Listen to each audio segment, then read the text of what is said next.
बिहार विधानसभा चुनाव को लेकर इस समय पूरे राज्य का सियासी तापमान लगातार बढ़ता जा रहा है। हर गली मोहल्ले से लेकर राजधानी पटना तक चुनावी तैयारियां चर्चा में है। राजनीतिक दलों के दफ्तरों में बैठकों का दौर जारी है। कार्यकर्ताओं में जोश दिख रहा है और आम जनता भी इस बार के चुनाव को लेकर काफी उत्साहित नजर आ रही है। इसी बीच चुनाव आयोग की ओर से लगातार चुनावी तैयारियों की समीक्षा भी की जा रही है। आयोग ये सुनिश्चित करना चाहता है कि चुनाव निष्पक्ष, पारदर्शी और शांतिपूर्ण माहौल में संपन्न हो।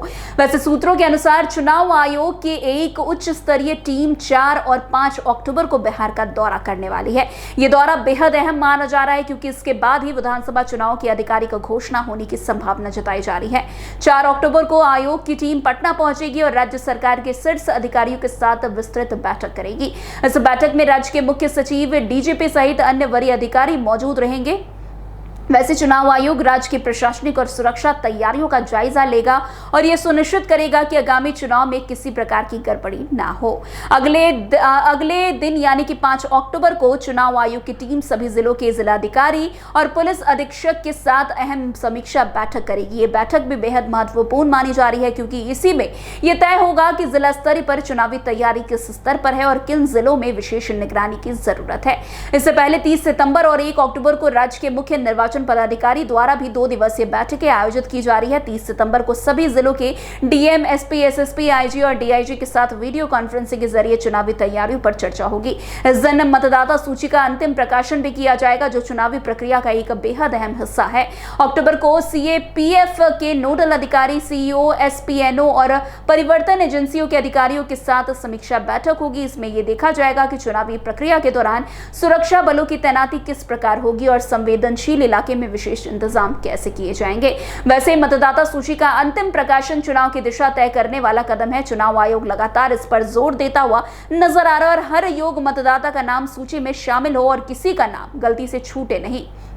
इस बार भी आयोग ने जिलों को सख्त निर्देश दिए हैं कि अंतिम प्रकाशन से पहले हर स्तर पर जांच की जाए। पिछले कुछ महीनों से विशेष गहन पुनर्निरीक्षण अभियान चलाया जा रहा है। इसमें नए वोटरों के नाम जोड़े गए हैं, पुराने वोटर की डिटेल सुधारी गई है, मृत या डुप्लीकेट नाम हटाए गए हैं। आयोग चाहता है कि इस बार कोई भी वोटर अपने मताधिकार से वंचित ना हो। खैर, बिहार में चुनाव के दौरान सुरक्षा एक बड़ा मुद्दा रहा है। कई इलाकों में पहले हिंसा, बूथ कैप्चरिंग और चुनावी गड़बड़ियों की घटना सामने आ चुकी है। यही कारण है कि चुनाव आयोग इस बार सुरक्षा को लेकर बेहद सख्त है। सीएपीएफ की कंपनी राज्य के पहले ही भेजी जा चुकी है। इनकी तैनाती खासकर नक्सल प्रभावित इलाकों और संवेदनशील बूथों पर होगी। साथ ही स्थानीय पुलिस और प्रशासन को निर्देश दिया गया है कि वे किसी भी प्रकार की चुनावी गड़बड़ियों को रोकने के लिए पहले से योजना बनाकर काम करें। आयोग ये सुनिश्चित करना चाहता है कि हर बूथ पर निष्पक्ष मतदान हो और मतदाताओं को बिना किसी दबाव के वोट डालने का मौका मिले।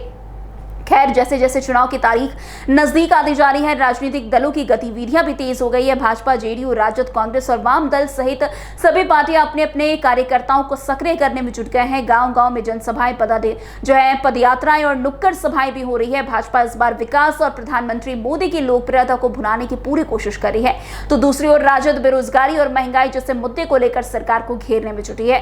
कांग्रेस और अन्य विपक्षी दल भी महागठबंधन के जरिए सत्ता परिवर्तन की पूरी कोशिश में, तो वहीं जेडीयू मुख्यमंत्री नीतीश कुमार के कामकाज को लेकर जनता के बीच जा रही है। वैसे आपको बता दें, तेजस्वी और तेज प्रताप यादव जैसे युवा नेता भी अपनी अपनी रणनीतियों पर काम कर रहे हैं। खासकर युवा वोटरों को लुभाने के लिए सोशल मीडिया का इस्तेमाल जोर शोर से कर रहे हैं। इस बार के चुनाव में जनता की उपेक्षाएं और अपेक्षाएं भी बहुत बढ़ गई है। लोग विकास, रोजगार, शिक्षा, स्वास्थ्य और कानून व्यवस्था जैसे मुद्दों पर गंभीरता से बात कर रही है। बिहार की युवा आबादी चाहती है आने वाली सरकार उनके लिए रोजगार के अवसर पैदा करे और पलायन की समस्या को रोके। वहीं किसानों के बीच भी ये चर्चा है कि नई सरकार अपनी समस्याओं पर कितना ध्यान देगी।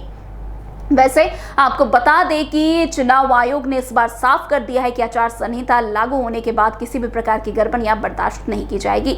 नकदी, शराब और उपहारों के जरिए वोटरों को लुभाने पर कड़ी नजर रखी जाएगी। परिवर्तन एजेंसियों को भी निर्देश दिए गए हैं कि वे सतर्क रहें और हर संदिग्ध गतिविधियों की जानकारी तुरंत आयोग को दे। खैर, अब जिस तरीके से चुनाव को लेकर बिहार में सुगबुगाहट तेज हो गई है, अब चुनाव आयोग भी पूरी तैयारी करते हुए नजर आ रही है। अब बिहार दौरा काफी महत्वपूर्ण माना जा रहा है उनका। उसके बाद जो है चुनाव की तारीखों का ऐलान हो सकता है। तो आज की इस खबर में बस इतना ही। अन्य खबरों में हमारे साथ ऐसे आगे बने रहे और देखते रहे। तब तक के लिए NBC 24 धन्यवाद।